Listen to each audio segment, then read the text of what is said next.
Good evening, ladies and gentlemen. Welcome to tonight's City Council meeting. This meeting is called to order, and I kindly ask our city clerk to please take the roll call. Bruno? Not here. Burkhart? Here. Ruby? Here. Caven? Here. Kilberg? Here. Kosrog? Here. Malaja? Here. Marks? Here. Mayor? Here. Swanson? Here. We begin our City Council meetings, folks, with the Pledge of Allegiance. I would like to ask this evening two distinguished gentlemen who will soon be meeting and honoring and promoting, Battalion Chief Michael Benz and Lieutenant Chad Clark, to lead us in the pledge.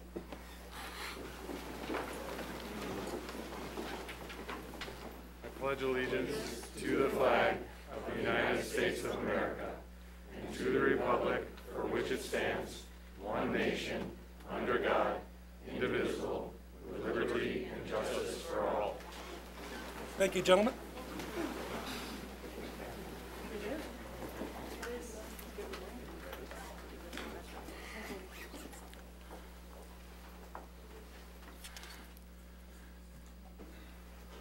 Our first order of business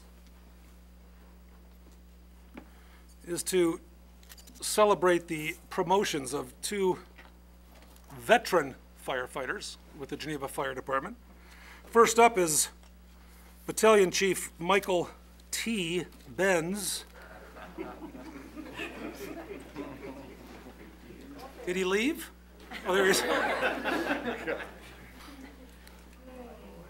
BC Benz. What's the T stand for? Thomas. Thomas, okay. BC Benz, would you care sharing with everyone here, how long have you been with Geneva Fire? Just over 20 years. Just over 20 years. And prior to that? I spent 1 year in West Dundee full-time, and a couple years before that in South Elgin, working as a part-timer. So 20 years here. So you remember the days of having to back the truck. Oh, I remember a lot of days over there, a lot of which we can't really speak of either. So, yeah.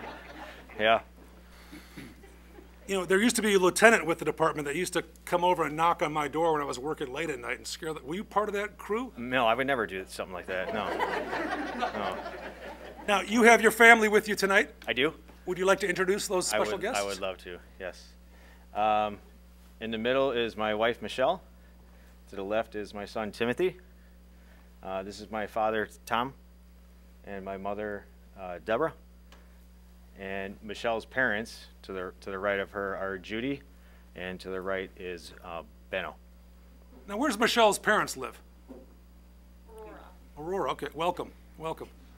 And of course, Greenfields, right? No, well, maybe one day. We don't talk about that, though. Oh, we don't? Yeah. Well, wait a minute. You said that you and I saw each other at Greenfields. Did you get kicked out? They don't live there. Yeah. You kicked out of Greenfields? Okay, where's home? St. Charles. Same thing, really. Greenfield, St. Charles. Good Lord. Holy hell. And Timothy is a freshman at Valparaiso studying biology. Yep. Hopes to become a researcher. Yep. Later, your freshman year. Yep. How goes it, man?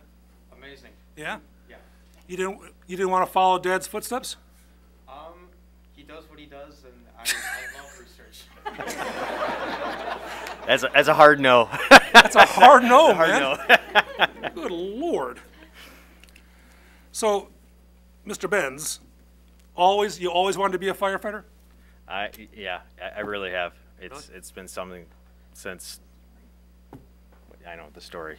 There's always a story. I have a story. Well, this isn't your meeting, so please. Do you have a story? I do. Do you want to share it with us? Sure. Come on up to the microphone. Oh, you stepped in it now. Go ahead. Yeah. Oh, yeah, you stepped in it. Yeah, go ahead. We do require your age and social security numbers. No, I don't give that out anymore. No. So when Mike was a little boy, probably about 3 or 4 years old, we lived in a subdivision. Our house was kind of on top of a hill. So we had a backyard that like sloped way down. Is this in St. Charles? No, Schaumburg. Greenfields? No, Schaumburg. Schaumburg? And there was a sidewalk below. Well, every time Mike heard the fire engines coming, he'd run down the hill as fast as he could. He'd stand on the sidewalk. They would go by, and he'd go, and they would beep the horn. And and so that's my cute story of my son. That is cute. So it's like ever since he was 3 or 4, he was just amazed with fire trucks. And may I ask, as a mother, were you concerned about him? A little.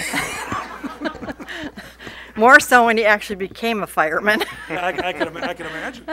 That's a nice story. Yes, it is. So Now, were you asked to leave Schaumburg after those events, or was it? no, no, not at all. That is cute, So we're very proud of him. as you should be. You had to bring your mom, didn't you? You asked for the story. I knew it was coming. So. Dad, are yeah. there any other stories you want to share? No, don't go down this path. How about Timothy? Anything you want to tell about your dad? I'm proud of him. Well, you better be. He's paying tuition. So, age 3 and 4, you knew in your gut this is what you wanted to do in life? Yeah, I loved the fact that every day I went to work, I had no idea really what work was going to be. It could be something that could have nothing happening that day, Sure. or it could be total chaos, you know. And the beauty of our job is we, for the most part, turn people's worst day into something positive, you know.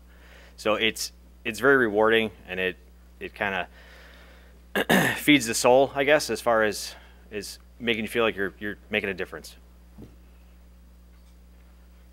When you have those days that are filled with chaos, sadness perhaps, how do you, as a professional, deal with that? Yeah, I heard that. That's funny. Yeah, ice cream was somebody said in the background, which is ice not cream's entirely not true either. You know, you kind of compartmentalize it and you move on, and you try and remember the good ones and not the bad ones. That's But part of the department, of course, its strength, obviously, is you lean on each other. we do a fair amount of ribbing on each other, and so you know it makes you laugh, and like I said, you just try and remember the good times, and there's always going to be bad calls, but there is sure a lot of really good calls to draw from. Well, I want to, speaking of good calls, I received a phone call on Sunday afternoon from a gentleman who had a fall at home, and I happened to go to grade school and high school with his daughter, and he called me to thank me for the extraordinary service whomever provided. And then he said, "I'd like to buy them something." Oh boy. I said, "How about a fire truck?" No.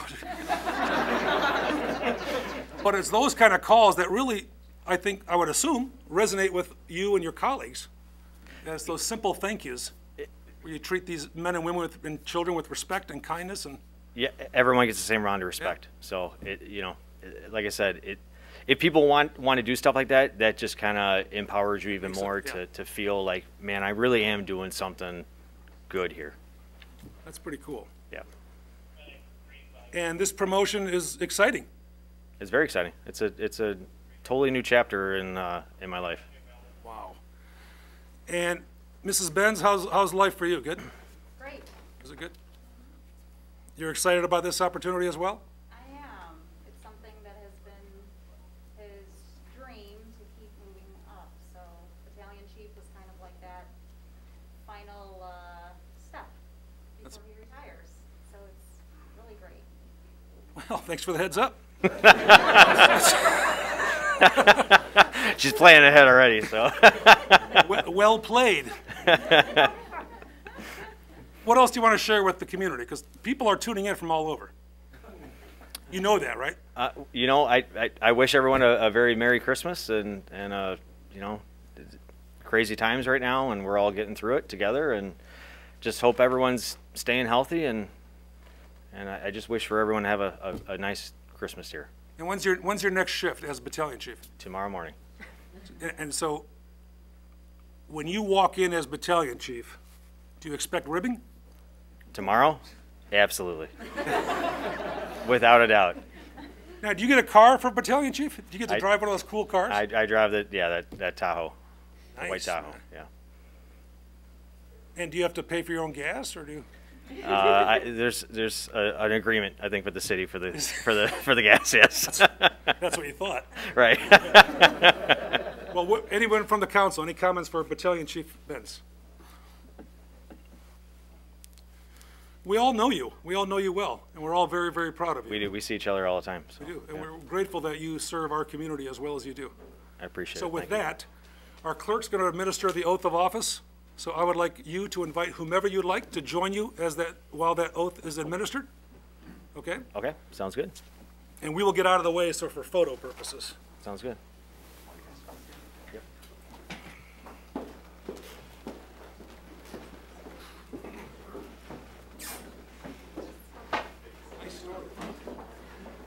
I know, I love it.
Thank you, good to see you. Congratulations. Thank you. Thank you. Battalion Chief Benz, Thanks, Mike. Thank you. your mother shared with me another story that I can't share in public. But I will share with the chief so he can share with the team, so they all know how you used to mispronounce a certain word when you were little. We'll leave it at that, right, Mom? Yes. Mrs. Benz, do you want to come over for dinner one of these days? At the station, we'd like to hear all these stories too.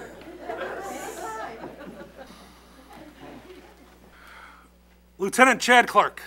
Lieutenant Clark, how are you, sir? Yep. This isn't tall enough to Yeah, block I was going to me, say, good. It's like, literally, look at that, man. That's but I'm right on the line here. unbelievable. It's like we're administering the oath to Herman Munster. For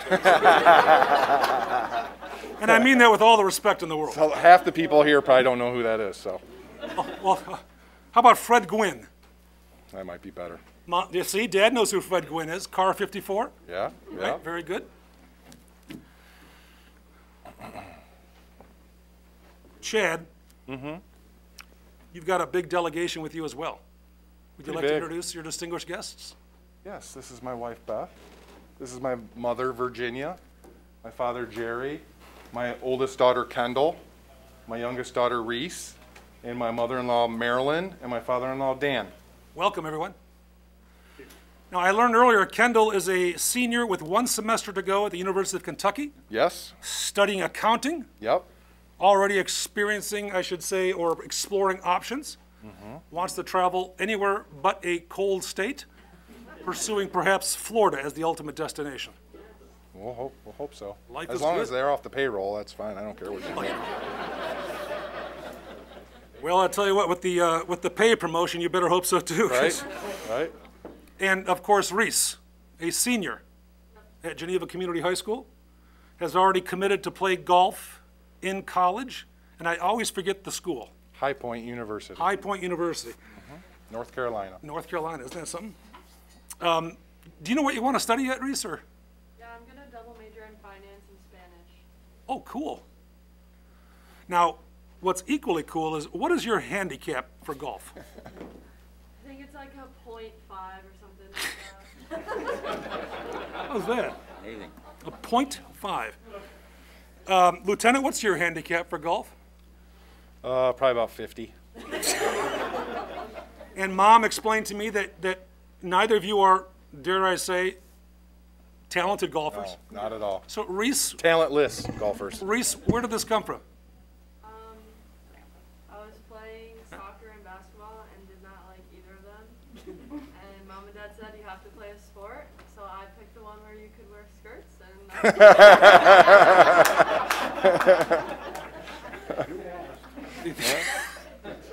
There we go.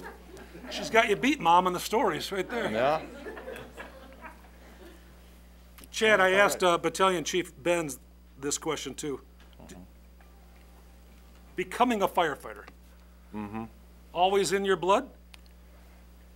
Yeah, I think so. I wanted to be a woo man when I was 3 and 4 years old. Okay, hold on. Woo, a woo, like lights and sirens, woo woo man. Did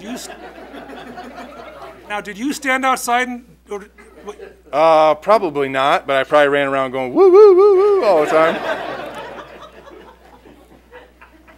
And my dad was chief in Geneseo and a firefighter for 31 I years. didn't know you were so a chief in a fire. yeah, Forgive me for so not I knowing that. followed in that footsteps a little bit too. So Very cool. How long were you the chief, sir?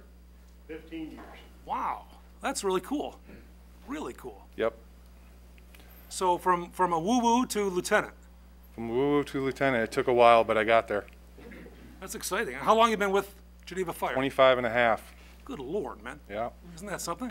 yeah, Do you remember your first day? yes. First day on shift, we had a fuel leak over off of Gary, Oh, Glen sure. Gary over there. Gasoline leaking into the water system. That was my first day. Really? Yep. Spencer was my lieutenant. Olson was the chief. Yeah. So yeah. Now, Yep. were you assigned a particular duty on that call? Monitor manholes.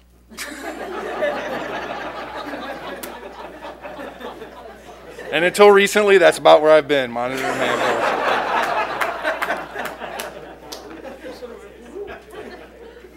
I just opened the door wide open for you. Yeah,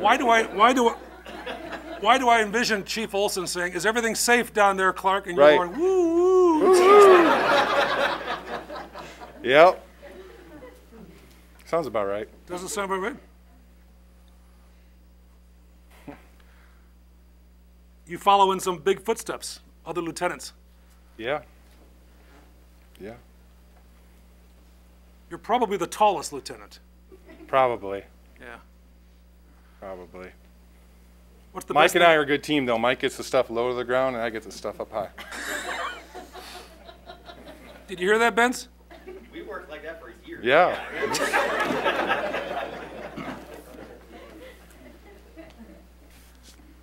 How do you deal with your profession as a human being? When you have a tough day, you see the kids, you talk to your wife. It's hard. It's hard sometimes. You don't like to see people in pain. And you and Benz have been here long enough where you know a lot of the folks in town. Yeah. Yeah, we've seen a lot of people's faces a lot of times. Yeah. So, that's, pain is not good, but you feel like you're aiding them to, take away some of the pain. And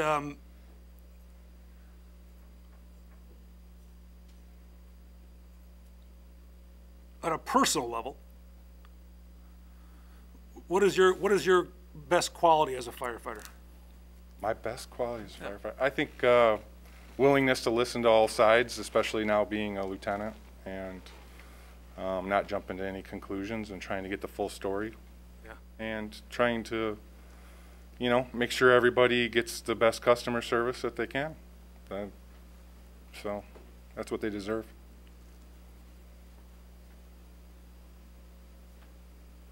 Is this still a difficult profession? Oh, I think so. Is it more complicated than ever before, or is it just less understood than ever before? Probably both. I think it's harder to constantly be under the microscope and with cameras and everybody always wants to tape everybody's worst day for some reason, and we're out there trying to help. And That brings up a good point. Hold on. so, yeah, it's tough, but Yeah. you do the best you can. It's not like we have the luxury of sitting down and making a decision. We have to make quick decisions, and sometimes in hindsight, you wish you would have made a different decision, but you do the best you can and offer the best assistance you can in the timely fashion, and learn from it if you make a mistake and move on to the next one. Now, BC Benz will agree with this, of course, but, and I say this with all due respect, when the police and fire, go to a block party or something, that's the cat's meow. Oh, that's awesome, yeah. And is that some of the most fun you have? Yeah, you know what? It's been like 2 years since I we've been know. able to go on one, Isn't that so something? it'll be different when if and when hopefully Sure. we start to go again. It's good getting out. The adults typically have just as many questions as the kids do. So I think the kids see it a lot more now with, in Geneva we do a good job with this in the schools and stuff, so they're kind of, TV, internet, kind of desensitized, to fire trucks. It's not as big as, they don't come up and go, woo woo, man, like I did. It was a big deal when I was a kid to see a fire truck. Now it's not that big of a deal, but the parents Clearly. ask good questions, and so. Ladies, are you aware of your father's woo-wooing? Yeah, definitely. Wow. And throughout your lives, you've only known Dad as a firefighter. Yeah. And on the streets, when people ask you, hey, what's your dad do? That's got to be a cool thing to say. Timothy, is that right? Yeah. That's awesome. Anything else you want to share, Chad? I'm good. I feel like I've shared a good amount. Well, we actually have your 5th grade teacher here tonight. Oh, boy. I don't know if I remember who my 5th grade teacher was. Well, you were held back, so there's actually 2 of them. Oh, the second one I remember, Second not teacher, the first that's one. right. Chad, the floor is yours, sir, so whoever you would like to have Okay, join I'm you. going to have my wife and my daughters come up. Absolutely.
And that is the lieutenant's pin. And the other pin says woo woo.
Lieutenant Clark, it's my understanding that there's a post-promotion dinner, is that right? Are you joining the whole gang, or are you on your own tonight? Yeah, Aurelio's, we're having people over.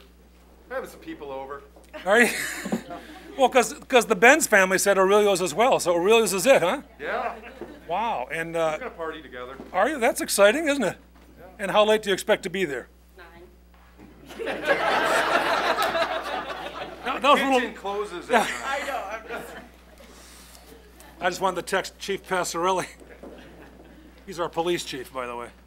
So, if you folks need to sneak out, by all means, do so. Again, congratulations to Lieutenant Clark and Battalion Chief Benz. Thank you. To your families as well. Ladies and gentlemen, our next item of business is to recognize 2020 Olympic silver medalist and Geneva native Kevin McDowell. And there he is. Hey, Kev. So, welcome. Yeah, thank you. Thanks for having me. Of course. And I trust you. Are you in Colorado Springs tonight? I am, yes. Is that your apartment in the Back background? at home. Yeah, this is part of an extra room, so it's kind of the miscellaneous room. Well, we are honored to have you. We know that there are a lot of folks throughout the area who are tuning in as well. We're excited to have you with us. We're excited to recognize you. Before we begin the formal ceremony, anything you want to share with us, and not just regarding your Olympic experience, of course, but probably how much you miss Geneva, how much you still wish you lived here, who your favorite high school teacher was, that kind of stuff. We won't play favorites, but I do have no. And Coach Rock is probably here. It was a phenomenal place where I was raised and grown up, and it was actually really special to be able to come home for the homecoming weekend and be at the game and be at the football game and just see a lot of familiar faces there and teachers and friends. And I got to stay with the Whitley family, which was awesome because they're some of their closest. And just hearing just getting the feedback from everything while I was over the games, it was all heard. Like I was getting relayed from like letters and pictures and videos and clips of the whole town and everyone around and hearing their stories. And that was really special and definitely meant a lot, like going into it when I even saw the raising of the flag and just, yeah, it left me a bit speechless and also had me fired up to go and race and really put on a performance. And I'm really glad I was able to and represent Geneva well. So. And you did. Unbelievable. So what is the history of the triathlon? Do you know the history of why those three sports were combined? Yeah, so, well, it's been going on since like the 70s, but when it got into the Olympic Games, the way of combining, well, so it started out I think it was in San Diego is when triathlon started. And it was three people who were like, one was like a marathon runner, one was like a cyclist, and one was a swimmer. And they were kind of saying what was the hardest one. So they decided to combine all three. And then they made it one event, which then it just really started to take off. And then when it got into the Olympics, they decided on the Olympic format because they chose the longest distance of each of the three sports. So in the swimming pool, it's 1,500 meters. So that's why they have a 1,500 meter swim. For the cycling, it was a 40K time trial is the farthest they had on that. So they had the 40K distance. And then on the track, the 10K was the farthest. So they chose the 10K on that, that's what created the Olympic distance, which is one of the races that you saw. Unbelievable. Now, if my memory serves me correct, and I think there's people probably tuning in as well, you used to race in the Madness events here in town when Del Nor Hospital was first built on Randall Road. Yes, that was my first triathlon. Yeah. So when I was 10, the Canute family and Ben Canute got me into triathlon. And I swam on the Geneva River Act. Yep. And was someone that always ran around the neighborhood and did a lot of different stuff and would do the local running races and then learned about this triathlon. So I joined that and then learned about the team Multisport Madness. So then I joined that team and then kind of just took off from there. I did all sports growing up, but by the time I was 12, I stopped everything and just did triathlon. So at age 12, you focused exclusively on this sport? I did, yes.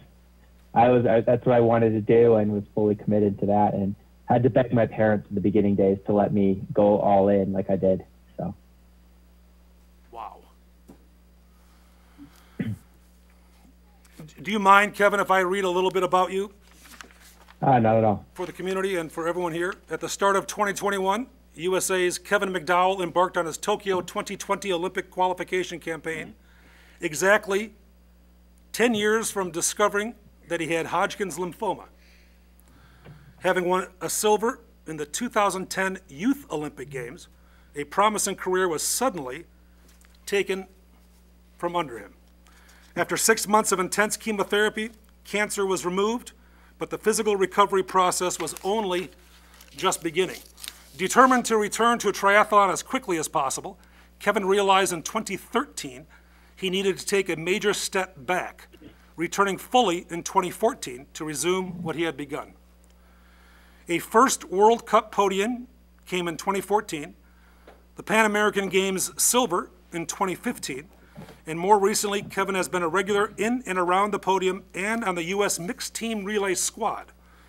Having made the team for Tokyo, he produced an excellent, and this is what's really cool, your sixth place finish in the individual competition, and correct me if I'm wrong, because I know you will, you are the fastest triathlete male in U.S. history. Correct, yeah. So the highest before was a 7th place. So the women have gotten medals. They've won and gotten a third. But no, for the men, that's the highest male finish to date. That's pretty cool. Since the sport's been in the Olympic Games. Right. And of course, helped USA to the silver in the first ever Olympic mixed team relay. Yeah. Where do you keep your medal, Kev? You'll laugh. It's actually in my bedstand drawer right now. Sometimes it goes in my sock drawer or somewhere like that. So it's tucked away. Tucked away. Well, I saw you wearing it at Geneva High School during homecoming. Yeah, so I bring it with people when they ask and stuff. So Yeah. it travels around a bit. So I bet it does. right now it's just staying put in my sock drawer. Now, can you tell me the looks on the TSA when you come through an airport and you have to say, well, it's an Olympic medal, man, it's all good? It's actually pretty entertaining because I have it tucked away in my bag, and it goes through, and it always buzzes every time. And they're always like, "Oh, what's in here?" And I'm like, "Oh, it's this, like, it's in there, it's in this piece." And I kind of just wait to see their reaction, and then they just pull it on there. Like, I'm like, "Be careful," because they sometimes like rifle through, and then they'll like pull out, and then they like kind of. There's been some that have like freaked out. So I'm like, "Why aren't you wearing this right now?" And then they go and showcase it to everyone around, and they just like show it off for me, and they get all excited. And so it's been fun to see some of the reactions through it. So you do not walk through airports with the medal on? No, definitely not. Is it true, Kev? I heard some good news just about a week or so ago regarding Geneva High School's Athletic Hall of Fame? Yes, that is true. So I'll be coming back in February, which is really exciting. Kevin's being inducted to the Geneva High School Athletic Hall of Fame, and of course, I believe your friend is as well. Yes, Kelly Whitley. Kelly Whitley, well, yep. Kelly Jordan now. Yeah, that's true. Yeah. It's pretty exciting, isn't it? Yeah, it's very exciting. I'm very excited about all that, and it'll be a good weekend. Actually, a great weekend. It'll be a wonderful weekend, too. I'll open it up to the council. Any comments or questions for our silver medalist, Mr. McDowell? Anything at all? So what's next, man? What do you Yeah, what's on the horizon? I took a bit of downtime, so now I'm kind of building back into training. So things are starting to pick back up, more serious structure. And next year, be racing a bit on like the World Series, which is our main competition level. And then kind of just I'll be doing everything. I want to return to the 2024 games in Paris. So me and my coach are kind of mapping out a plan on what each year looks like to get there and be better than I was this past year. Now, I've got an unusual question to ask. I hope you'll permit me to ask you this personal question. Yeah. Okay. I'm aware of how much calories swimmers consume a day. Weightlifter, how many calories do you consume a day? During height of training? When I'm in the peak of training, like around 5,000 probably. So it's quite a lot because I'll be training sometimes. Some of my training days will be up to 6+ hours a day. So it's like I'm constantly eating when I'm in that phase. That's not the whole time. Like I'm not eating that much currently, but in a month's time, I'll be having to hit about that because we'll be burning up to like 5,000+ calories a day. So you got to be able to match that to just not to keep weight on. Now, is that mostly Pop-Tarts and Dr. Pepper, or is that something? Well, you'll be surprised. I actually do eat a bit of junk food at times because to get that many calories in, you have to eat like some ice cream and different things. So most nights I have ice cream these days. Oh, you do? Nice. Yeah. A balance. It's all about balance. It's all about balance. Is it, I know you know this, but I trust you understand even more personally the level of role model you are for a lot of younger folks who have experienced perhaps challenges in life, who have seen you overcome those challenges. How do you balance that with your athletic career, your personal challenges? Do they naturally blend, or do you compartmentalize them? I think it naturally blends. I think it's just like, it's been a part of me growing up with what I've done. And it's kind of realizing now, hitting me more of just like some of the impact that I am having. Cause I remember, but I also like put myself back when I was that age, when I was that 12, 13, 14 year old, watching all these kids, watching these older people racing at now the level that I'm at, and thinking just how like a big of an impact when someone would talk to me or do something on that had on me. So I was like, I wanted to make sure I reciprocate that. And I just feel like I get a lot from it. I get a lot out of just talking with the kids and people, and it kind of just brings me back to my roots too, and reminds me of where I've come from. That's wonderful. Again, anyone from the council, any comments or questions for Mr. McDowell? Anything at all? We have a special token of our appreciation for you. If you would permit us, we'd love to show you that. Yeah, that'd be awesome. Okay. It's a picture of Mr. Rock. Ready, big guy? Okay. And you can see this okay? No? I think you can.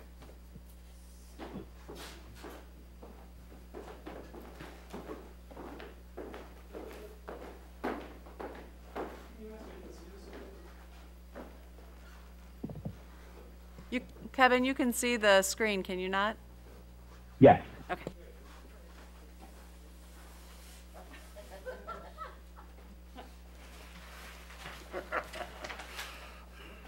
Oh, wow. That's awesome.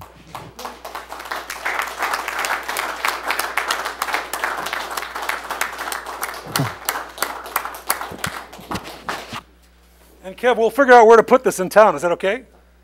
Yeah, that's incredible. Thank you, guys. Do you want it facing That's St. really Charles or Batavia? Sorry? Do you want it facing St. Charles or Batavia? Just coin toss, hey? Where's better? My garage. Sounds good to me. That's cool.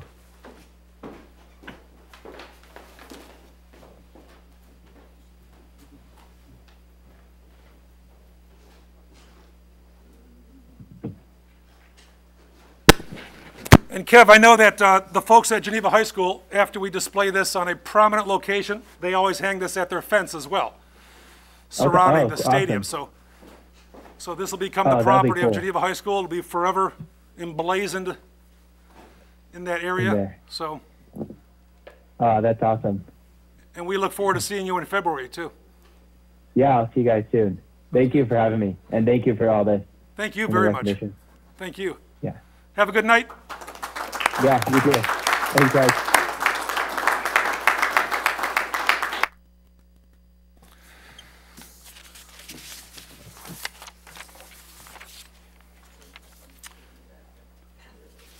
Thank you, everyone.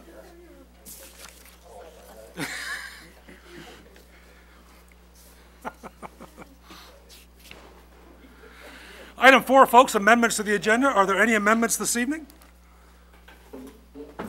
Item number 5 is the omnibus agenda. All items marked with an asterisk are considered to be routine. They can be considered and voted upon with one motion. Is anyone willing to make that motion? Alderman Swanson makes the motion. Second. Seconded by Kasserag. Any questions, any comments on item 5, the omnibus agenda? If not, Mr. Clerk, please take the roll. Burkhart. Aye. Ruby. Aye. Caven. Aye. Kilberg. Aye. Kasserag. Aye. Maladra. Aye. Marks. Aye. Mayor. Aye. Swanson. Aye. The omnibus agenda has been approved with 9 affirmative votes, 0 nay votes, and 1 absent. We jump to item number 10, municipal bills for payment. Mr. Clerk, may I trouble you to read the bills in their aggregate and watch someone struggle to repeat the Bruno line? Total bills are $3,896,176.60. Mr. Mayor, I move that we pay the bills as presented. The exact items that add up to that amount can be found on the city's website in the packet for tonight's meeting. Alderwoman Burghardt makes the motion to pay the bills as presented, which are available on the city's website and in our city council packets this evening. Is there a second? Second. Seconded by Alderman Mayor. Any questions, any comments? Mr. Clerk, whenever you're ready, sir. Ruby. Aye. Caven. Aye. Kilberg. Aye. Kasserag. Aye. Maladra. Aye. Marks. Aye. Mayor. Aye. Swanson. Aye. Burkhart. Aye. The municipal bills for payment have been approved with 9 affirmative votes, 0 nay votes, and 1 absent. We jump to Committee of the Whole items of business. All of those items have been accounted for in the omnibus agenda. Item 12A, presentations of ordinances, resolutions, petitions, and bids, is to consider approval of resolution number 2021-101, authorizing the execution of a wireline crossing agreement and pipeline crossing agreement with the Union Pacific Railroad for the Southeast Master Industrial Park. Is there a motion? Motion by Alderman Marks. Seconded by Alderwoman Burghardt. Ms. Dawkins. Okay, and just to clarify, that's resolution 2021-102. Oh, so mine's incorrect? That is correct, that yours is incorrect. There you go. Okay. So the item before you this evening is an agreement that provides the city the right to construct and maintain water and electric utilities to serve the Southeast Master Plan area.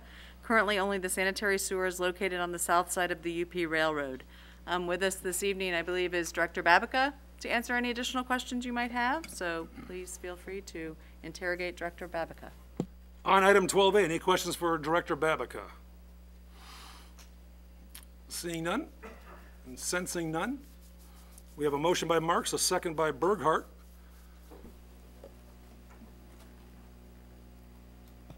Mr. Clerk, please take the roll. Caven. Aye. Kilberg. Aye. Kasserag. Aye. Maladra. Aye. Marks. Aye. Mayor. Aye. Swanson. Aye. Burkhart. Aye. Ruby. Aye. With a vote of 9 in the affirmative, 0 in the negative, and 1 absent, item 12A has been approved. Item 12B is to consider approval of resolution number 2021-103, so now I have a pattern. Okay. Authorizing the execution of the 2022 Ride-in Cane sponsor agreements, subject to approved budget funds. Is there a motion? Alderwoman Burghardt makes the motion. Second. Alderman Mayor makes the second. Ms. Dawkins.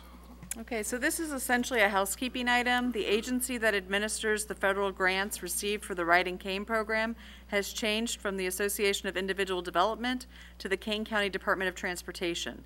The agenda item reaffirms the city's original funding commitments with KDOT instead of AID. There are no additional monies that are required beyond what was previously committed.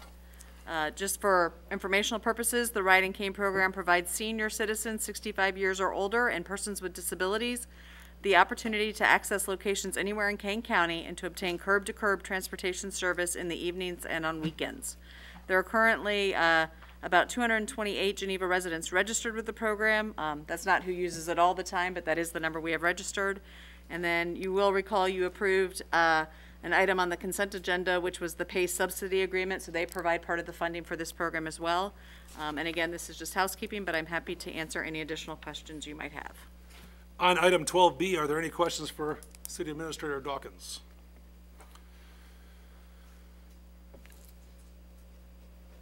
Alderwoman Ruby, excuse me. Thank you. Stephanie, can you tell us again, I know it was in the questions that are posted on our website, but the average cost per ride? So it's $5 per ride, and then for a certain radius, and then it's $1.50 per mile after that. That's what the registered user pays. For the city, it's about $44 a ride, roughly. And again, it's on that. I didn't look that up again. So the 44 was the number I was questioning, and that's the total amount, or does PACE pay that That's amount the total amount. also? So there's some that we get billed based on the subsidies and all of that. We will never pay more than the $30,000 that we have budgeted. Okay. I also indicated in the past several years we've averaged about $15,000 a year. Early in the program, we were hitting that $30,000, so that's why we've just kind of left it flat, because we never know when there's going to be a year that, COVID year 2019, there were fewer riders, but who knows, in 2022 there may be more. Okay, and so if we don't spend the whole budget, the money just stays in which The general fund. The general fund. Okay, thank you. You're welcome. Anyone else from the dais? If not, we have a motion from Alderwoman Burghardt, a second by Alderman Mayer. Mr. Clerk, whenever you're ready, sir, please take the roll. Gilberg. Aye. Kasserag. Aye. Maladra. Aye. Marks. Aye. Mayor. Aye. Swanson. Aye. Burkhart. Aye. Ruby. Aye. Caven. Aye.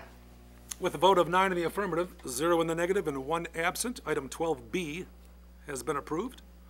Item 12C is to consider approval of resolution number 2021-104, authorizing participation in the National Multi-State Opioid Settlement and authorizing the city administrator to execute the related settlement participation forms. Is there a motion? Kasserag makes the motion. I believe it was Swanson who made the second. Ms. Dawkins? Okay. So you may have read that nationwide settlements have been reached to resolve opioids litigation brought by states and local political subdivisions against the 3 largest pharmaceutical distributors and a manufacturer. These settlements will provide substantial funds to states and subdivisions for the abatement of the opioids epidemic across the country and will impose transformative changes in the way the settling defendants conduct their business. The Illinois Attorney General has announced that Illinois will participate in the settlement, and political subdivisions must decide whether to participate by January 2nd, 2022. The settlement agreements require municipalities to take affirmative steps to opt in to the settlements. If the municipality does not opt in, the municipality will not receive any settlement funds and will not contribute to reaching the participation thresholds that will deliver the maximum amount of settlement funds to the state of Illinois. So in short, there have been settlements with the largest opioid pharmaceuticals and distributors. The states are the ones who are now intervening, and they're saying, if you can't bring your own suit, if you wanted to on behalf of our community, we have to do it through the AG's office and through the state. They are the ones, but they will divvy up any settlement that they receive, and there will be restrictions on how those funds are used, but we have not yet seen those agreements. But for now, if you do not opt in, you cannot participate in that.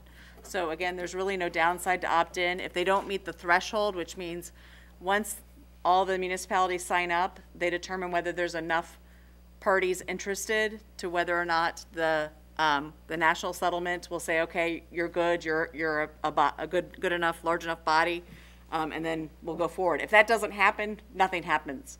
So again, there's no real downside to opting in, but it's kind of like you can't participate unless you opt in. So that's why we're here this evening. And again, as you see the deadline, the states had less than 30 days to get all of the municipalities to opt in. So that's why it's on tonight's agenda. So hopefully I made that clear. If you want more information, there is a website that kind of spells out all the frequently asked questions and all the various states that are participating. Anything additional from the dais? Mr. Clerk, whenever you're ready, sir, please take the roll call on item 12C. Kasserag. Aye. Maladra. Aye. Marks. Aye. Mayor. Aye. Swanson. Aye. Burkhart. Aye. Ruby. Aye. Caven. Aye. Gilbert. Aye. Item 12C has been approved, ladies and gentlemen, with a vote of 9 in the affirmative, 0 in the negative, and 1 absent. Item 12D, consider approval of resolution number 2021-105, authorizing the purchase of a scissor lift and trailer from LiftWorks in the amount not to exceed $38,537. Motion by Alderman Kilberg. Seconded by Alderman Mayor. Ms. Dawkins. Okay, so the fiscal year 22 budget allocated funds for the purchase of the Scissor lift and trailer. The lift is specifically designed with a 32-foot working height and a 32-inch width to be used at all city facilities, and the cost will be shared between the electric, water, and general funds. 3 quotes were requested from suppliers and 2 were received. And as you know, with everything else, there are supply chain shortages, so lift with these specifications are hard to find. We've been notified that there is 1 lift available for purchase and will be sold on a first-come, first-served basis. This information, along with the fact that the quote was only valid for 30 days, requires the need to expedite the approval process, and therefore this is being brought to you tonight for your approval. We do have Superintendent Landers with us this evening to answer any additional questions, and I'm hopeful that as of this reading, the Scissor lift is still available. Okay. There you go. Questions from the dais or clarifications needed? Alderman Kilberg? Yeah. This piece of equipment, will this be used on State Street, like for instance, instead of our some of our other trucks, our bucket trucks, like for instance to maintain Christmas decorations and those types of things, or is this going to be more specifically assigned to use on our various buildings, changing light bulbs, etc.? Sure, no, absolutely. I think the advantage is it's going to take up a lot less space, and it's not going to be as intrusive. It'll be less intrusive to traffic flow through the center of town when these changes are taking place. Sure. Absolutely, it certainly can be used for that purpose. I mean, the primary purpose, obviously, is what you stated before with... Understood, right, but I just was wondering, because what's the width of this piece of equipment then? It's 32 inches wide to fit through the door. The actual length of it is probably about 4 feet long. I didn't know if it was something that could be used outdoors for that purpose or not. Sure, absolutely, it can be. Okay, great. Good, thank you. You're welcome. Anyone else on the dais? We have a motion by Alderman Kilberg, a second by Alderman Mayor on item 12D. Mr. Clerk, whenever you're ready, sir, please take the roll call. Maladra. Aye. Marks. Aye. Mayor. Aye. Swanson. Aye. Burkhart. Aye. Ruby. Aye. Caben. Aye. Kilberg. Aye. Kosarog. Aye. With a vote of 9 in the affirmative, 0 in the negative, and 1 absent, item 12D has been approved.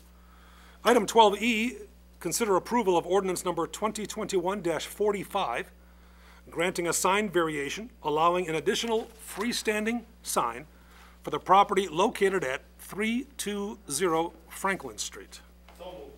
Motion by Alderman Caven, seconded by Alderman Mayor.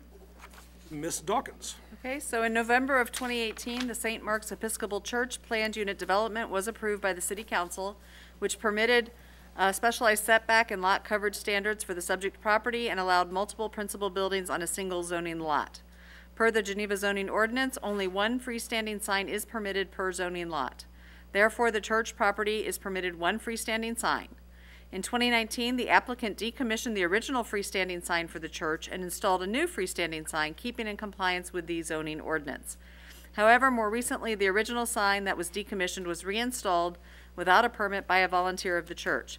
The applicant is therefore requesting a sign variation in order to keep both the freestanding signs to improve navigation of visitors. If the requested variation is approved, the applicant would need to obtain a sign permit, which would be administratively reviewed by the Building Division and Preservation Planner. The Planning and Zoning Commission did unanimously recommend approval of the requested variation. I believe the applicant is with us this evening, as is Director DeGroot, so if you have any questions, please feel free to address it to either of those parties. Any questions or comments for either our guests or Mr. DeGroot? Alderwoman Burkhart. Thank you, Mayor. Yeah, I'd love to hear from the applicant and kind of make their case for why the second sign's needed. My name is John Bernard. I represent our property committee at St. Mark's Church. When we applied for our PUD, we failed to ask for 2 signs. Our property runs from Fulton to Franklin Street, the full city block. So we installed the 1 sign where you were allowed on the Fulton Street area. And we discovered after we did that, now we didn't have any representation on the other end of the block, which was the sign that had always been at St. Mark's for at least 35 years. So that's why we asked to get a variance and put the second sign up. Would the sign just say St. Mark's Episcopal Church? Or St. Mark's Episcopal Church, it's 60 inches by 30 inches. And it does have our service times on it. That's all. And a small light that lights it up at night. Right, very good, thank you. Thank you, Mayor.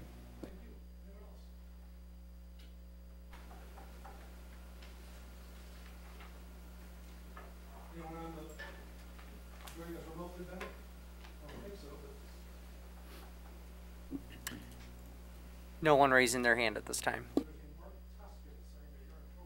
I know, you know him? He's probably watching from home, isn't he? Yeah, watching from home. He's back from visiting his grandchild. That's good for him. Yeah. Give him our best. On item 12E, ladies and gentlemen, anyone else? Questions, comments?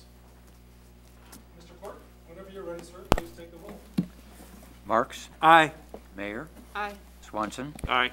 Burkhart? Aye. Ruby? Aye. Caven? Aye. Kilberg? Aye. Kosarog? Aye. Maladra? Aye. A vote of 9 in the affirmative, 0 in the negative, and 1 absent. Item 12E has been approved. Thank you, gentlemen. Item 12F, consider approval of ordinance number 2021-46, granting a variation to decrease the required street yard setback from 35 feet 56 inches to 27 feet 56 inches for the purpose of adding a. Did I miss it?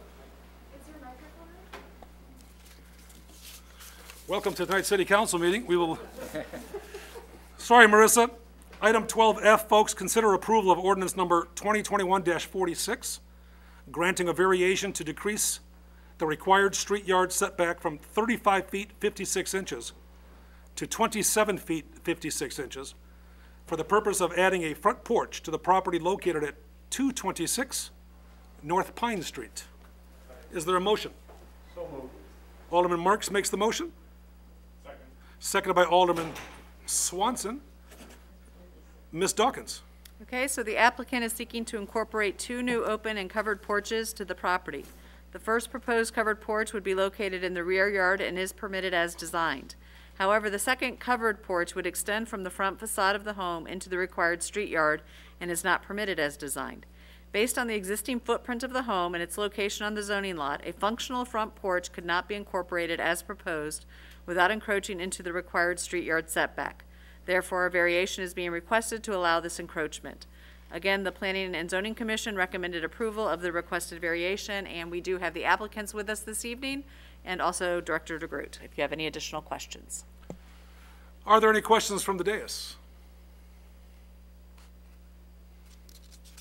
Alderwoman Burkhart. Thank you, Mayor. Again, if the applicant would like to step forward and just tell us a bit about their vision and why they are, going through this step to try to get a front porch. Welcome. Thank you. Good evening, Commission members. My name is Sean Gallagher. I'm the architect representing TJ and Michelle and their home and their project.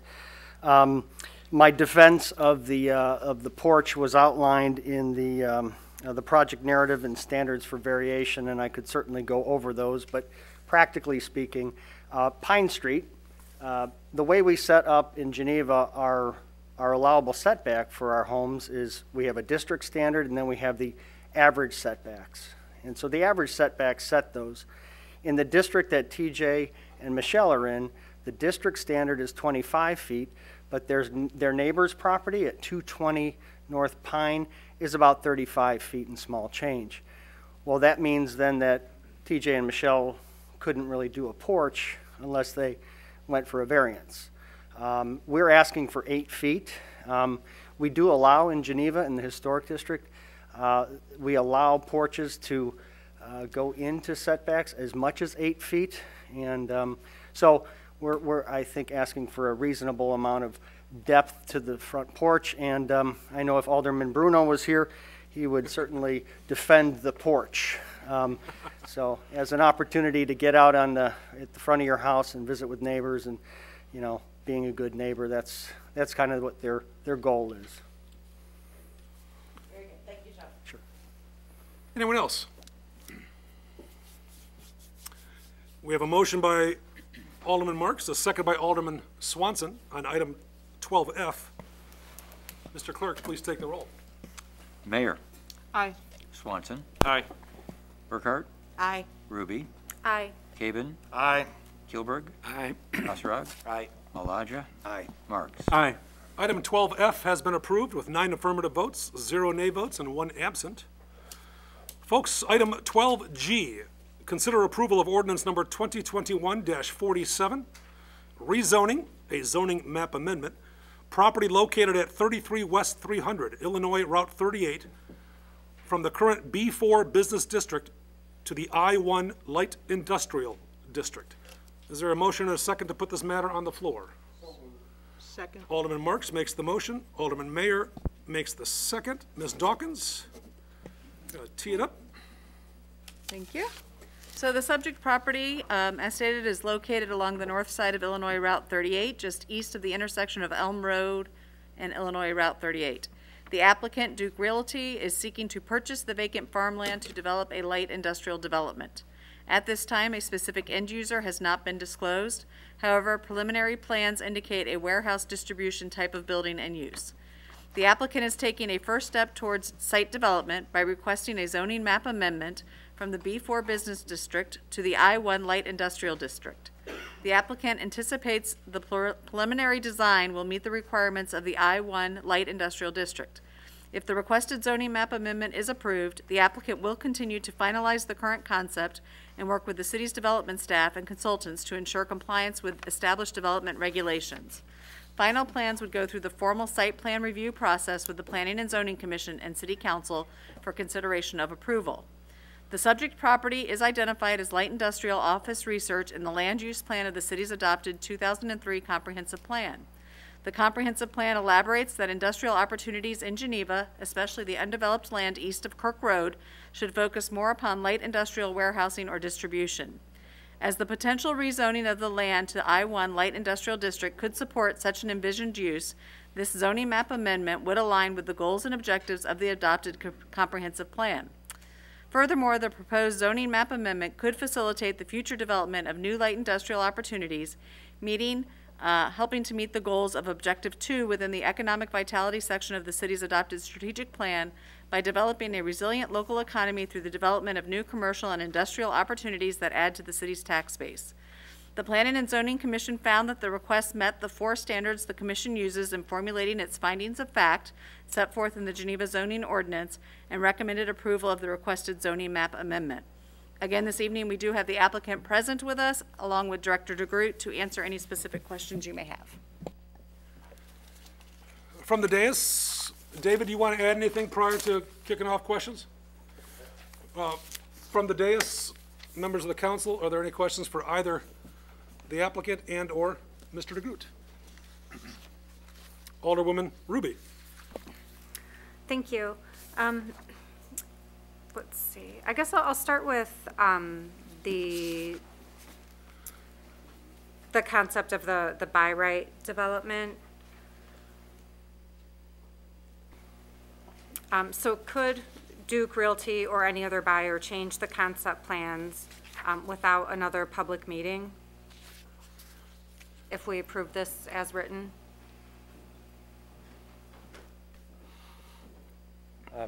Yes, they could. Any development of the property would require that formal site plan review process.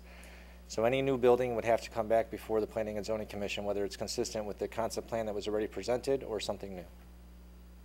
Okay.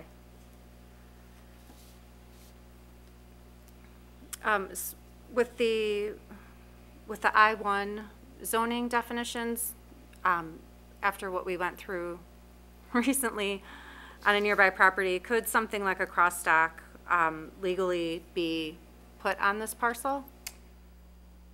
Warehousing and distribution is a permitted use. Cross-docking is kind of a feature of the building, so that could be incorporated into a warehouse and distribution center. Sure.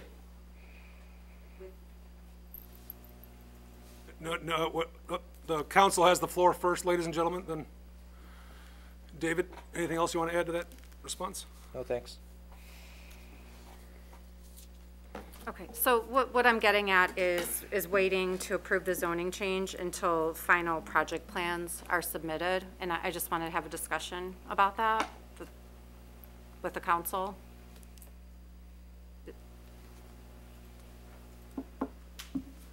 If the alderwoman is suggesting that we first review plans prior to granting zoning, is that in essence Sure, what you're... yes, yes. It's been the practice of this council and previous councils, going back as far as I can remember, that oftentimes developers and we as a community will encourage developers to not spend an inordinate amount of money with draft plans, what have you, but first seek the zoning change, knowing full well that whatever temperature is taken based on that review will then provide them the opportunity to invest more money. Because otherwise, we're asking people to invest considerable funds to draft concept plans, do engineering, what have you, without any knowledge whatsoever if the zoning is going to support that. Is that a fair assessment, David, of our practices? That's fair, and that helps the developer manage their risk as they go forward with the project too. If the zoning's not approved, then there's no sense in investing all those dollars in traffic studies and engineering plans and all of that. Okay. All right, excuse me, I think I worded that incorrectly. So if we were to approve the I-1 zoning change, but not this specific project, is that a possibility? Is that an option for this evening? To approve the zoning, but then Yes. we would like to see the project, the details of the project come before the council. Well, in fact, that's a requirement under our current Okay. law. And it's a reminder, I know that Attorney Sandak might chime in as well, but tonight, all we're considering, is the zoning change. Okay, so there's no project approval? We are not approving a concept review that some of us may have tuned in or perhaps after the fact watched at Planning and Zoning Commission. That was just simply an overture, a courtesy to say, here's something we might want to do. But tonight, all we're approving is the zoning change. There is absolutely no building being proposed at this time. And when that building, and if that building is proposed, it comes back to us, absolutely. Okay, great. And then just one more unrelated. Sure.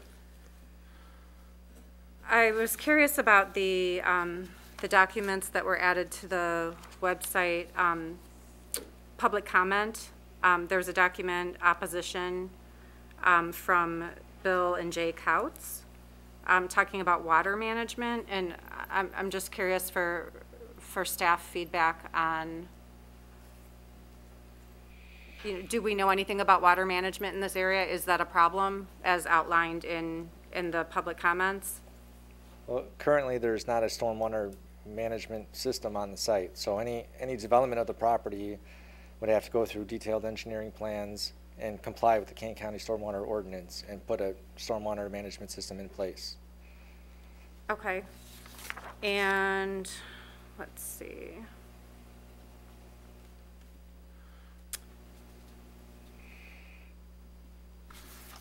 Okay, that's all for now. I'll let someone else have the floor. Thank you. Thank you. Alderman Kilberg, sir. Was the Couts document available to the public at the Planning and Zoning Commission meeting? Yes, it was. Was it posted that day, or? It was posted prior to the Planning and Zoning Commission hearing. When was that? Was it the same day? I'm not sure exactly what time it was posted. I don't know. Okay. But we always post it at least by 5 o'clock the day of the hearing, any comments that we've received. Okay. As I reviewed this and some of the photographs that were associated with it, obviously there was a lot of water on that site in May of 2020, and we all know what happened in May of 2020 here in Geneva. Are there any wetland considerations as it relates to this property? And are they going to require any credits? I don't believe so. I can defer to the applicant.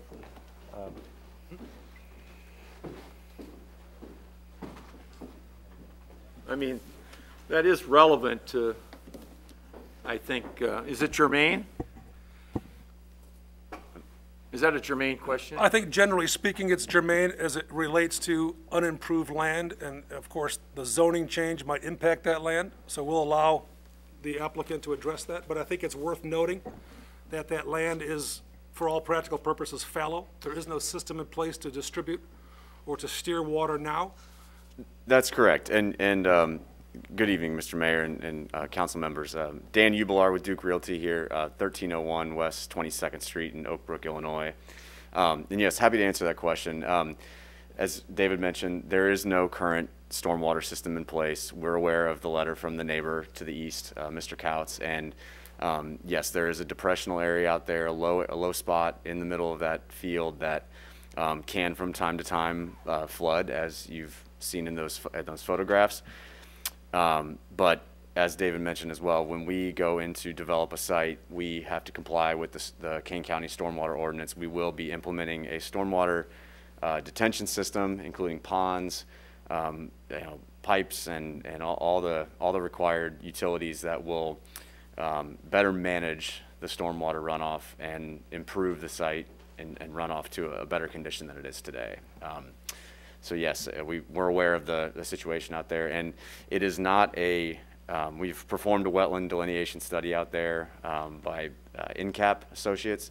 The depressional area was flagged as a farmed wetland, which is not regulated by the Army Corps of Engineers, but we have performed a jurisdictional determination by the Army Corps. We will be buying into a wetland credit bank, so we will be providing some monetary compensation for these this farmed wetland area that is out there. So there are going to be considerations as it relates to wetland? Correct, there will be, yes. Mm-hmm. I didn't know if that had been touched on previously or not. More than likely not just during this rezone phase, but as we move into the next phase of final engineering and design, and we submit our plans and applications into the county for our stormwater management approach, that will all be considered in fact. My next question relates to accessibility to Route 38. And have you had any conversations yet with KDOT, or is there going to be a frontage, or what is the anticipated access ability to the site? Whether it's B4 or L1, there has to be a way to get to the site, and I'm just wondering what the strategy is, and if it's a warehouse, obviously trucks are involved, and if you look at that stretch of Route 38 at 8 o'clock in the morning or at 5:30 in the afternoon, you have a good deal of traffic, and trying to get an 18-wheeler across headed, let's say, for instance, east or west at those particular times might be problematic. I'm just, and again, you probably may not be that far along, but I'd be curious as to what your thoughts are. Correct, and yes, we have already had some early discussions with IDOT, who is the IDOT owns the jurisdiction along the roadway on Route 38. Their preliminary feedback has been that a full access point would be allowed on the eastern portion of our site, and then a limited or restricted access point would be allowed on the west side. There's a couple different scenarios for how that western access works out. One being we could do some median improvements off-site a little further to the west that would allow what they call a three-quarter access point. So it's right in, right out, left in, but left out would not be allowed, would be restricted, so that cars could not cross over that median and go east, or cars or trucks for that matter. And then there's another scenario where we do not do anything with the median, and it would be a right in, right out only. But the full access point where trucks would primarily enter and exit would be on the eastern portion, and that access point is actually already set up for a full access. There's some striping modifications that would have to go on out in the roadway and the median, but that left-hand, eastbound left-hand turn lane into the site on Route 38 is already in place, as was contemplated for future development of the site by IDOT. So we have had early discussions with them. We have incorporated their feedback into our drawings, which are still in progress again as we work through this rezone process. And again, all plans that have been seen or presented to the city at this point have just been conceptual in nature. still working through those details. So in other words, IDOT doesn't anticipate that that'll have to be a lighted intersection then? No, sir. IDOT is not recommending or suggesting that will be a lighted intersection. Okay. That's all I have at this point. Thank you. Anyone else from the dais?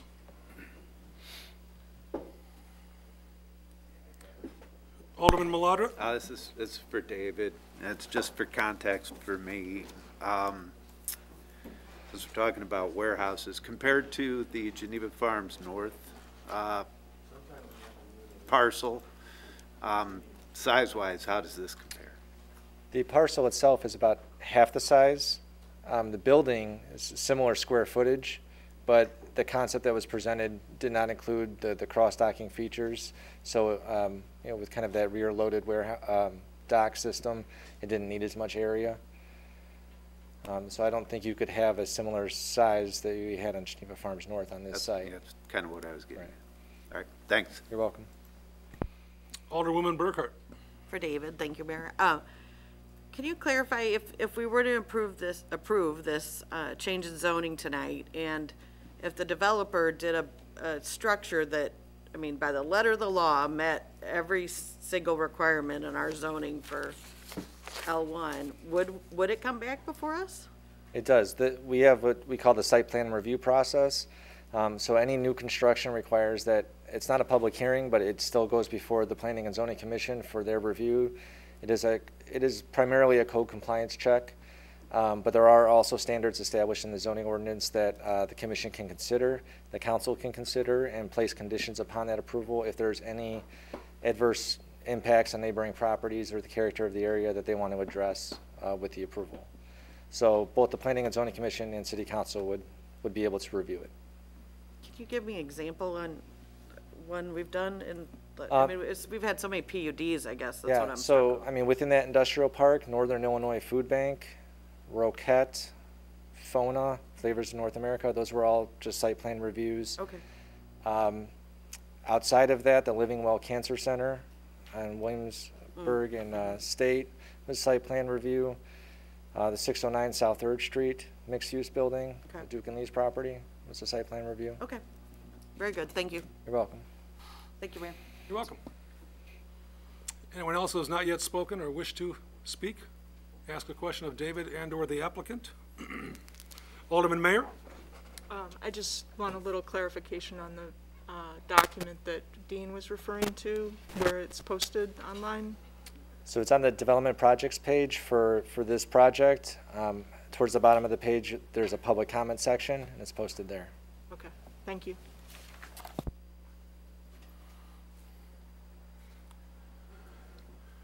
Any objection if I recognize Alderman Kilberg for a second time, unless anyone who has not yet spoken for a first time wishes to do so? No objections. Alderman Kilberg. This document references potential litigation. Has legal counsel reviewed the document, and what's his legal opinion on the potential risk to the city? I have perused it, but I'm not going to give a legal opinion now, Alderman, other than to say we are well within our rights to do and to rezone the property, which is the only thing that's here today. Okay. Anyone else?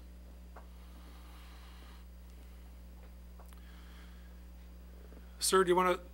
May I make I'm the couch party. Yes, sir. Come to the microphone. We'll be happy to welcome you. How are you, sir? Hello. I'm Jay Couts. I'm here on behalf of my family. We're the owners of the property to the east of the one under consideration here. I was one of the authors behind the document that was attached at the developmental meeting. I also have copies here if anybody would like to review them, but it sounds as though one of the other things that was referenced in here for the basis of the zoning change is in reference that there are similar properties in surrounding the area. One thing I would like to bring up is that the only one off of the Kane County zoning board is also controlled by Duke Realty, so there is not a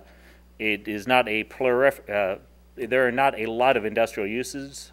The other FONA, the food bank, etc., are also all serviced off of Averill Road, which is a specific industrial park developed access, not off of the commercial focused Route 38 in that corridor. Also, there's some things related to the historic nature of some of the structures that are on the property that I think should be considered before concerning a zoning change as well as some of the main things about water management, which my family has seen progressively get worse as the areas around there have been developed. And we have a general feeling that water retention is not being appropriately addressed. Even if it is being met at the letter of the law, there may need to be some special cases taken to look at how it's managed for future developments or looking at this development as well. And the current owners, not the prospective buyers, but the current owners are not doing nearly enough due diligence on maintaining the property. So I think they have a vested interest of wanting to get rid of it and not kind of maintaining the character and quality that we expect in pieces of Geneva. So, any questions? Thank you, sir. Microphone? Question? Certainly. In your document, you reference a farm landfill. Could you elaborate a little bit on that? Not specifically. It was done before I was born, and unfortunately, my father can't be here. He's in the hospital right now. But it was the nature of a way for my grandfather, who had the property before it transferred on to 3 of his children, to get rid of a number of farm buildings, old tanks, general garbage and unneeded items. You can see the soil discoloration in the photos. Like many farms did, correct? I mean, in essence. I mean, I don't think it would be frowned upon of pushing, you know, chicken coops and a few things like that. I mean, obviously some things probably get buried, but there's, I think what came to pass in the 1970s, 1980s might not be what we would expect today, and especially if you were developing a large building, obviously you don't want any sort of collapse or, you know, weakened structure. Obviously, even from a developer's point of view, you want to be aware of the condition of the land. Of course. So, in here you reference that it's about 20 feet in depth, and then what caught my attention was the fact that you referenced tanks, water, and oil, and I was wondering, it doesn't seem as though you would have any understanding of to what extent there might have been oil. I believe there were some fuel barrels for gasoline and diesel for the farm tractors that actively farm not only that piece of property but also the land across the way that my family used to oversee. Okay, that's all I had. Thank you. Okay. Anyone else from the dais? Thank you, Mr. Kautz. Oh, thank you for letting me speak. Good to see you. We have a motion and a second on the floor, ladies and gentlemen. Mr. Clerk, please take the roll call. This is on item, good Lord, 12G, as in Geneva. Swanson. Aye. Burkhart. Aye. Ruby. Aye. Caven. Aye. Kilberg. Aye. Hasserag. Aye. Maladra. Aye. Marks. Aye. Mayor. Aye. With a vote of 9 in the affirmative, 0 in the negative, and 1 absent, item 12G has been approved. We jump to new business and public comment. We'll begin with public comment. Anyone here in the audience, anything you'd like to share with or ask of the City Council? Yes, sir. How are you? Hi, Mr. Mayor. John Baumgartner. Yeah, good to see you, man. 1594. Good to see you, too. I just want to clarify, you just voted on Just the zoning. Yes, sir. And nothing to do with the by right that was included as far as that I was reading about. Is that correct? The zoning change to I-1, Correct. within that language, that zoning change language, there's a, and David, jump up, there is a by right element, if you will. If any proposal comes forward that meets all the conditions within that current ordinance or current zoning language, it is deemed by right, but that does not mean that it does not come back before the Planning and Zoning Commission or to the City Council. I understand that, but, and that definitely means there's no public input when it comes to that. Not true. There's a difference between a public hearing and a public meeting. A public hearing is required to be held when special uses are requested and or plan unit developments are requested. At a public meeting, anyone and everyone who attends that public meeting has a right to speak and must be recognized to do so, whether it be the Planning and Zoning, a committee of the whole, or the council. I appreciate it. Yeah. Thank you, Mr. Mayor. You're welcome. Good to see you. Anyone else? Yeah. Yes, sir. I just would, obviously we recognize Kevin this evening, which was a tremendous accomplishment for Geneva. Resident, athlete, Geneva High School graduate. I want to recognize and congratulate also Grace Loberg. Yeah. Grace was a member of the Wisconsin Badger National Championship team and played a vital role in that victory last weekend against Nebraska. And I think that's the first athlete, either male or female, to be a part of a national championship team. And obviously volleyball, the profile of volleyball has increased dramatically over the last couple of decades. And Grace was a 2017 graduate of Geneva High School, was a member of the first Geneva High School state basketball championship. She was a center on that team but opted to play volleyball, went to Wisconsin and made a tremendous contribution, played extensively in the title game. It went 5 sets, and if anybody watched it, it was pretty dramatic. The fifth set went to Wisconsin 15-12.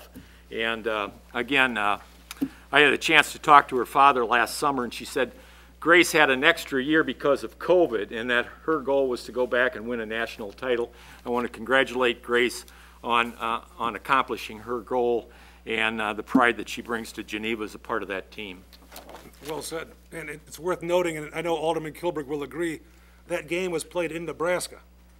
And if you don't understand Nebraska, excuse me? Or Columbus, Ohio, excuse me. But from Nebraska, they built their own volleyball stadium just for women's volleyball. It is a passion like you've never seen before in Nebraska. So incredible. Yeah, Grace is an extraordinary young lady. Yes, sir. Just a public comment. Sure, certainly, welcome. Is that a Missouri hat, Michigan hat? What is that? What's your hat? Go Blue, Michigan. It is Michigan, okay. Michigan, indeed. Beat Georgia. Anybody's following the playoffs, beat Georgia. Okay, meanwhile, you know, my name's Larry Danevsky. I live at 102 7th Place here in Geneva. And just got a few points I want to mention. You know, the first one starts out with my compliment to the council, you know, on approving the zoning change, you know, for, I'll call it the Duke project with regard to the work, because, you know, that will certainly bring jobs and hopefully reduce our sky-high homeowner property taxes here in Geneva. It will help reduce them. Second point, though, is, you know, as a Geneva homeowner paying property taxes, you know, I'm concerned about what I believe was a 9-0 vote by the aldermen or the council, okay, when you turned down the Crow Holdings project, you know, which I think represented Amazon. I think that Amazon, in fact, I'm very familiar with Amazon. I worked for them for quite a few years. You know, are an excellent business partner, but more important than that, that would be a similar type opportunity that would have brought a lot of jobs to Geneva, okay, and as well an opportunity to reduce our sky-high property taxes. My point with regard to our taxes, you know, is this. I don't know if any of you are familiar or read the Trib on Sunday, but in the Trib they have a real estate section. And one of the sections is called Elite Street. So these are houses in various areas around the city that sell, and they're pretty expensive. But at the end of the article, they always mention what the taxes are, okay, for the property that was bought. So I just want to reference, and again, I'll roll through it quickly, just reference 3 of them were in, this was this past weekend and the weekend before. There was a, let me get to the right place here. There was a home in Lincoln Park, I think we'd all say is a pretty nice town. Well, there was a home in Lincoln Park that sold for $1.6 million. And the taxes on that house were $24,000 a year. Now, I live, or my house in Geneva is about a $400,000 house, and I pay $10,000 in taxes a year.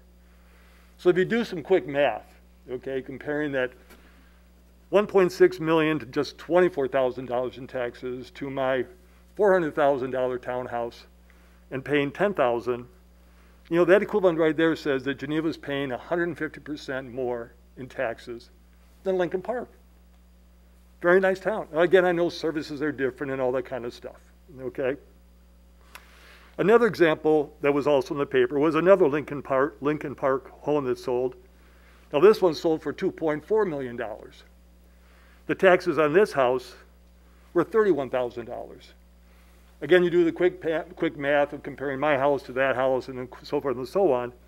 And in this case, my taxes at a comparable rate are 200% higher than Lincoln Park. Okay? And then last but not least, there was another listing for a home. We'll get away from Lincoln Park. We'll get more local. Hinsdale, which I think other people would say, it's a pretty nice town. Okay? There was a home in Hinsdale that sold for $650,000. It had taxes of $10,000. Again, doing the quick math, that says that, again, dollars, you know, apples to apples, that comparing Geneva tax, homeowner property taxes to Hinsdale were 160% higher.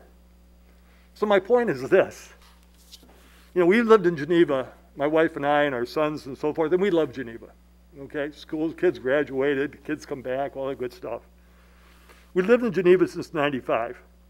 But over the years, we've heard how the council is very attuned that they want to help bring jobs to the city and help reduce taxes.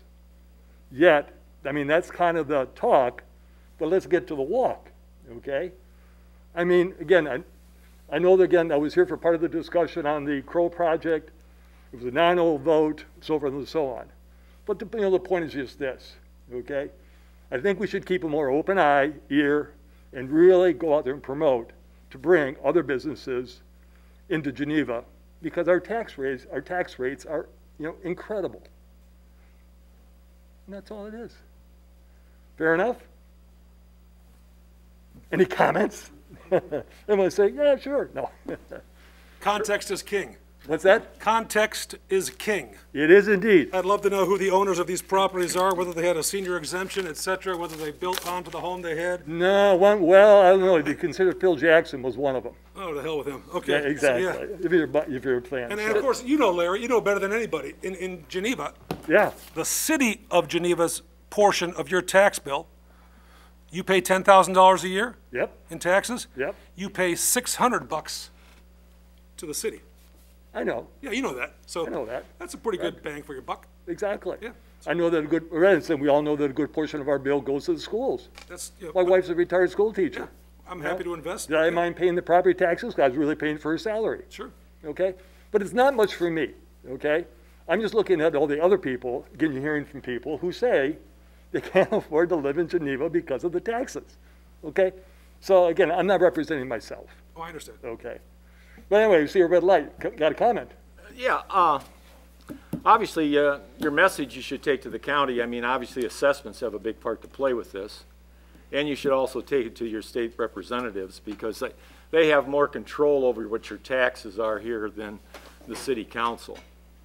Now, as it relates to the project that you were referring to, actually, the developer withdrew their application. And the 9-0 vote was actually a formality. So it was the developer that withdrew their application. Now, obviously, they were grilled, and there were a lot of questions, and there was a lot of resistance. But the thing is that the council did essentially, we took a routine vote that was required that night, right, Mayor? That's true. And that it was not the city, it was actually the developer that withdrew. So just for a point of clarification. Okay, and to kind of respond to that, I totally understand, again, the county system, okay? My point is this, but it's the city, this council, that has to do a lot with bringing businesses to the town. Is that correct? Yes, sir. Okay, and that's my point. So let's do more of getting projects like Crow and so forth into particularly that area. Okey doke. Thank you very much. Thank you, sir. Good to see you. Take care. Good luck in the bowl game. We don't need luck. Hopefully not. That's right. Pardon me? Anyone else? Anyone online? Mr. McCready? Nope. Nope, no one joining us this evening. Anyone from the dais? Ms. Dawkins, floor is yours. I just wanted to remind everyone that our next meeting is a special committee of the whole on January 10th. There is no meeting on January 3rd. That's why we had a few more items tonight, but that was to give us just a little more break over the holidays. So just don't want anybody showing up on the 3rd because you'll be in the room all by yourself. But the next meeting is January 10th, and I wish everyone happy holidays and a happy new year. Thank you. With that, a motion to adjourn is in order. Alderman Marks makes that motion. For the hell of it, a second from Mayor. All in favor of adjourning, please say aye. Aye. We adjourn, folks. Good night.